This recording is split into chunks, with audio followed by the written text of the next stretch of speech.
الحمد لله رب العالمين ثم الصلاة والسلام على نبينا محمد وعلى آله وصحبه أجمعين يا أيها الذين آمنوا اتقوا الله حق تقاته ولا تموتن إلا وأنتم مسلمون السلام عليكم ورحمة الله وبركاته ولا ليال ما أنت وأي تاريخ تهي لح يطبنك بشا لحاد لبكن يكوبي اللباطن تاريخ ذا ميلادك waxa ay culamadani kelmad ka oran doonaan haddii ilaahay ogolaado xeerkii ku saabsanaa joojinta gudniinka gabdhaha oo golaha xukuumadda Puntland ay meel mariyeen maalinimadii Khamiista ee 10ka bisha tan ee magaalada Garowe xeerkaas oo runtii ummadda islaamka ahi gaar ahaan ummadda Soomaalida ay aad ula yaabtay sababta oo ah waa shay ummadan qiyamkeeda iyo diinteeda iyo dhaqankeedaba aan waafaqsanayn sidaas darteed bay culimadu iyagoo gudanaya waajibka sharciga ee Ilaahay subhanahu wa ta'ala uu ka saaray diinta tan iyo mas'uuliyadda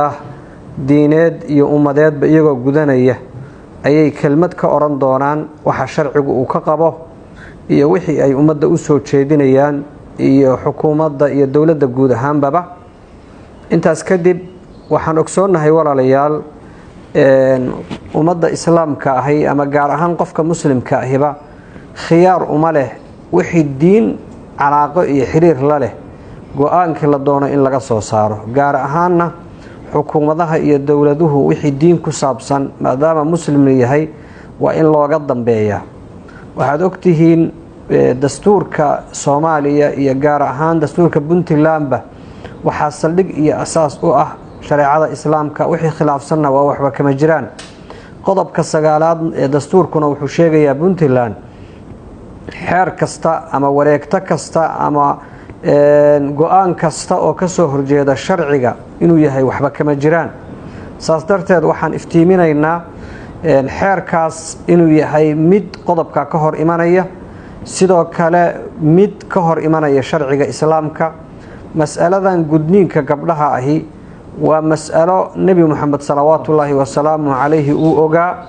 nusuusna badanna ay ku soo aroortay waxa kamida xadiidka Aisha iyo Abu Hurayra iyo qeyrkoodba ay warinayaan ee ku soo arooray saxiixaynka muttafaqa ah Bukhari iyo Muslimba oo nabigu sallallahu wa sallam alayhi uu leeyahay idha qa'ada bayna shu'abiha al-arba' wa alzaqa al-khitana bil-khitan faqad wajaba al-ghusl hadii ninku haweeneyda uu la kulmo oo waaxaheeda dhexdeeda fariisto oo labada gudniin ay istaabtaan oo gudniinka taabsiyo qubayskii wuu waajibay sax fi baab al-ghusl hadithka ku soo arooro laakiin wuxuu ku tusayaa in khitaanku uu mashruuc yahay labada jinsiba rag iyo dumarba sidoo kale wuxuu ku tusayaa in khitaanku uu yahay shay la ogaa oo nabi Muhammad uu ogaa oo mashruuca waxa kale oo kamid ah xadiidka soo arooray al-fitratu khamsun aw khamsun min al-fitra shan arimood inay tahay waxyaalaha fitrada oo diinta ah oo ummadda tani ay nabigoodi ay ka soo gaartay anbiyadii Ilaahay subhanahu wa ta'ala waxana kamid gudniinka waana xadiid muttafaqa waxa kamid xadiidka Atiya oo Abu Daawud iyo Tabarani ay warinayaan Sheikh al-Albani uu leeyahay waa saxiix culama kale oo aad uga hadlayna ay leeyihiin marka la isku daro waa xadiid xasan ah duruqdiisa oo dhan waxa uu leeyahay gabadha la yiraahdo Atiya oo reer Madiina ahayd oo gabdhaha gudi jirtay ayuu nabigu wuxuu ku yiri ikhfadi wala tunhiki wax yar ka go oo xayuubin oo wax oran meesha ha ka qaadin waxa laga hadlayaa waa gudniinka gabadha sababta oo ah fa innahu absaru lil wajhi wa ahdha aw ahabbu lil ba'l isaga ayaa quruxda gabadhana qayb ka ah ninka iyo farxadda iyadii isaga dhexmartana qayb ka ah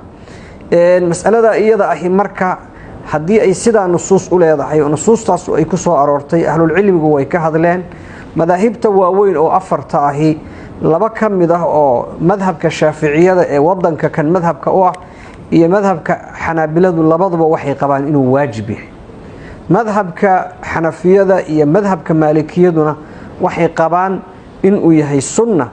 lidaalika saadarteed baa mashruuc inuu yahay ay muttafaq tahay oo waxa ijmaac soo guurinaya ibn Rajab al-Hanbali al-Imam ibn Hazm al-Zahiri kulluhum waxay soo guurinaya inay ijmaac tahay inuu mashruuc yahay oo uu bannaan yahay cid ka hoos marisay sunnada ma jiro walidaalika sidoo kale culimada ka hadlaa waxa ay soo guuriyaan inaysan jirin hal qof oo ahlul cilmi ah oo tilmaamay inuu xaraan yahay saas darteed in xeer laga soo saaro oo la yiraahdo waa jariimo oo qofkii waa la xiraya ama waa la ciqaabaya ama qof dambiile ah baa loo aqoonsanaya ummad islaam wax ka suurtagal ma aha waxay xaq u leedahayna ma aha dadka soo saarana waa inay ogaadaan in ay tahay wax aan xuduudooda ahayn inay galeen ummadda islaamka ahna ceeb ku ah sharcigana mukhalafo ku ah ilaahay waxaan weydiisanaynaa tubta toosan inuu nagu hagaajiyo inta dambe culimada ku daraysa wajazaakumullahu khayran بسم الله الرحمن الرحيم الحمد لله رب العالمين وصلى الله على نبينا محمد وعلى آله وصحبه وسلم موضوع قدنينك قبلها كسابساني شلي واحدة شماعها ومشروع أي سو ودي جمعية قرمها كده حيسا إلى أي الحدمية كي قرني لصور عافي وجددنا وحاوية إن dadkan diintooda islaamka sheeganaya maadaama ay maantay diimihii kale ay burbureen diinta hadana ay tahay diinta islaamka in meelaha laga soo galaya ay noqoto dubinta qoyska dhowr 60 baa la keenay baarlamaanka odayaashii Soomaaliyeed waa diideen waxa ugu dambeysay kacaankii way ka gambadeen maxaa yeelay wax badan oo isku diidsan yihiin oo kale ayaa jiray dib ay uga gurteen waxaad oran ka dubintii Soomaaliya ay reer galbeedku ay gacan ka qaateen madax adeegii dawladda waxa kamid ahaa waxyaalaha loo dumiyay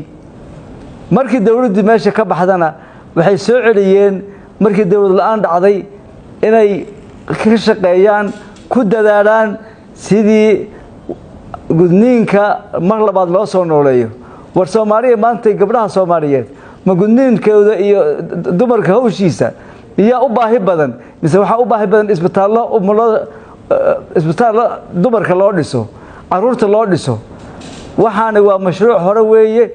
dawladihii soo dhaafay Soomaaliyana waa diideen maanta waxay taageertaa Soomaaliya kulligeen inaan baarlamaanka kaliya lagu sii deynine kulligeen aan meel ka soo wadajeysano anigu baarlamaanka Puntland khayr baan ka rajaynayaa inay arintaas diidi doonaan wasaaradda waxaan isleeyahay waxba loo hoos qariyay mahane hadii hoosahan ugu warqabi lahaayeen mashruucan diinta lagu la dagaalayo ma yeeleen aan kulligeen meel ka soo wadajeysano hal diido yaan la ogolaanin ayagana hal wacdiyo hal noo sheego waxaan idin sheegayaa maanta hadaa mawduucan aad ka qayb qaadataan ilaahay agtiisa in leedin weydiinayo waxaan ku warkay ku soo xoraya hal la ogaado konta sano la soo dhaaf waxaan ogaanay Soomaaliya ilaahay dacwo habaarkoodana waa maqlaa ducadooda waa maqlaa ilaaliye dantiinana ay sida dhaafine dumarka hawshooda iska dhaafay Soomaaliyeed u qadmeeyay wassalaamu alaykum warahmatullaahi wabarakaatuh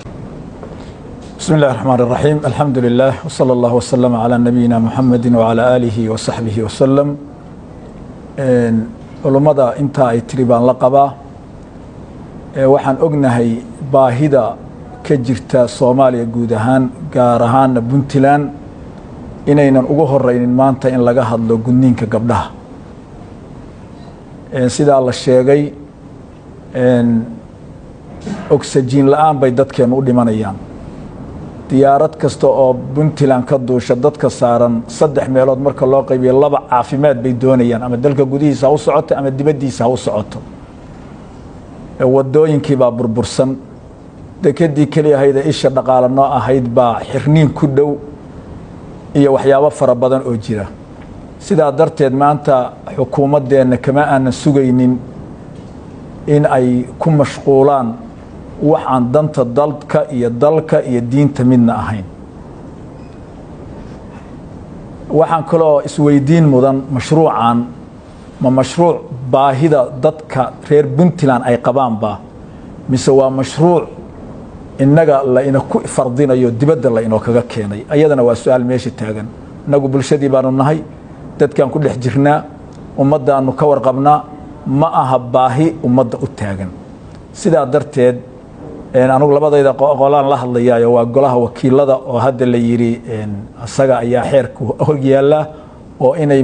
mar kale ansixiyaan laga sugayaa iyo dadweynaha golaha wakiilada waxaan leeyahay bulshadii waxaanu nahay aad wakiilka ka ahaydeen baahideennuna ma aha arrinkan sharci ahaanna waa la idiin bayaamiyey golo wakiiloodii intii ugu badnayd puntland dowladihii soo marayna golaha wakiilada iyo golaha wasiirada mid aan la keenin male mar walba waxaa hortaagnaa golaha wakiilada sidaa darteed waxaan isleeyahay maanta waa raqba ku raggeed idinku idin ag yaallaa haddii aad arrinkaas ku xadgudubtaan waad arkaysaan shareecada islaamku meesha ay dhigtay madhabta shaaficiyada aan haysanaa inay waajibba ka dhigayso ma lagu wada hadlayay markii laga wada hadlayay ma aha gudniin fircooniya iyo gudniin sunni ah hadda gudniin oo dhan baa laga hadlay marka sidaa darteed golaha wakiilada waxaan leeyahay maanta waa dowrkiinnii meeshii aad dhigtaanna taariikhda idin xusi doonta ilaahay agtiisana waxaad kala kulmi doontaan waxa aad shaqaysateen dadweynaha soomaaliyeed guud ahaan gaar ahaanna dadka reer puntland innagoo balanbalka iyo dhibtaa ku jirna oo sicir bararka iyo baahida iyo faqriga iyo shaqola'aanta iyo sicir bararka ku jirna in haddana laloo kugu dara xadgudub xaggeenni diinta ah inama qabato sidaa darteed hawsha uma taallo culummo uma taallo golo wakiilo iyo golo wasiire keliya uma taallo hebel iyo hebel waa diinteennii waa wixii aynu rabnay inaynu aakhare ku badbaadno ilaahay agtiisa waxaa la rabaa idinkuna dowrkiina inaad ka qaadataan heerarkiina kala duwan waan ogahay gabdhaha soomaaliyeed ee laga hadlayo oo looga dhigayo in nasteexo loo qabtay waxaan nasteexana uma aha danna uma aha sidaa culummadu sheegtay haddii dantooda ay tahay cusbitaallaa loo dhisi lahaa ay kuwa umulaya iyo kuwa umul raacaya iyo kuwa maxaanku ihahdaa maalin walba la kufsanayo wax looga qabtaa loo dhisi lahaa sidaa darteed ma ahan mashruucaani mashruuc soomaaliyeed mashruuc baahida dadka soomaaliyeed ama ummadda reer puntland ah waa wax dan kale laga leeyahay sidaa culummadu sheegtay waa wax dibadda laga wado oo dadka doonaya ummaddan iyo qiyamkeeda iyo dhaqankeeda iyo diinteeda iyo jiritaankeeda inay ka hor timaado ay wataan sidaa darteed labadiinaa qolo ayaa maanta arrinku idin ag yaallaa barbarkay ka baxdaa waa bakaylo qaleen golaha wakiilada si gaar ah waxaan odhan lahaa ogaada mas-uuliyadda idinka saaran ilaahay agtiisa ummaddan in loo ilaaliyo diinteeda iyo dalkeeda iyo nafteeda iyo maalkeeda iyo cirdigeeda jazaakum allahu khayr وصلى الله وسلم على نبينا محمد وعلى آله وصحبه وسلم